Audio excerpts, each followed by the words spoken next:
गांव का रिश्ता। अन्वी एक स्मार्ट, आत्मनिर्भर और पढ़ी लिखी लड़की थी। दिल्ली में बड़ी हुई, जॉब करती थी, जिम जाती थी, योगा उसके दिनचर्या का हिस्सा था। शादी के लिए उसने सोच समझकर एक परिवार चुना, गांव में रहने वाला, लेकिन संस्कारी और खुले विचारों वाला परिवार। शादी धूमधाम से हुई। अन्वी ससुराल पहुंची। एक बड़ा सा आंगन, मिट्टी का घर, पेड़ों से घिरा, मिट्टी के चूल्हे और गाय भैंसों की आवाजें।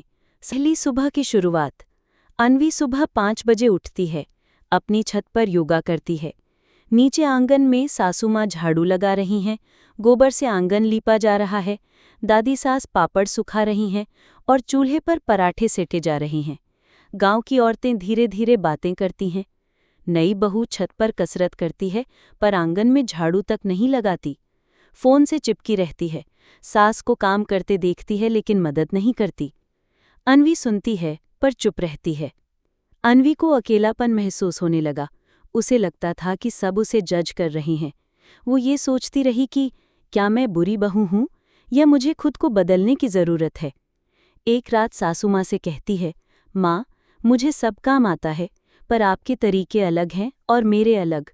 क्या मैं आपके साथ थोड़ा थोड़ा सीख सकती हूँ? सास मुस्कुराई, बहू, काम तो सबको आता है, लेकिन दिल से जो सीखा जाए वो जीवन भर साथ रहता है। अगले दिन से अन्वी सासू माँ के साथ आंगन में झाड़ू लगाने लगी, मिट्टी के चूल्हे पर रोटियां सेकना सीखा, गाय को चारा देना, सब्जियां बगीचे से तोड़ना, ये सब उसे सुकून देने लगा। साथ साथ उसने गांव की महिलाओं को योगा सिखाना शुरू किया, साफ सफाई के आसान आधुनिक तरीके सिखाए। गांव की औरतें कहती, नई बहू ने हम सबको भी बदल दिया, ना बुराई करती है ना दिखावा, बस अपनेपन से सिखाती है। दादी सास की आंखों में आंसू। एक दिन दादी सास ने कहा, मेरी जवानी में मैंने सपने देखे थे कि मेरी बहू मेरे साथ चूल्हा चौका करेगी। आज वो सपना तुमने पूरा किया है अन्वी, पर अपने ढंग से। उनकी आंखों में आंसू थे, आभार के। भाग 6। अब हर सुबह गांव की लड़कियां योगा के लिए अन्वी के घर आती हैं। दोपहर में वो सब मिलकर सासू माँ से पारंपरिक व्यंजन बनाना सीखती हैं। रात में परिवार साथ मिलकर खाना खाता है, जिसमें पुरानी रेसिपी और नई सजावट दोनों का स्वाद होता है। संक्षिप्तीकरण। नया जमाना, पुरानी मिट्टी।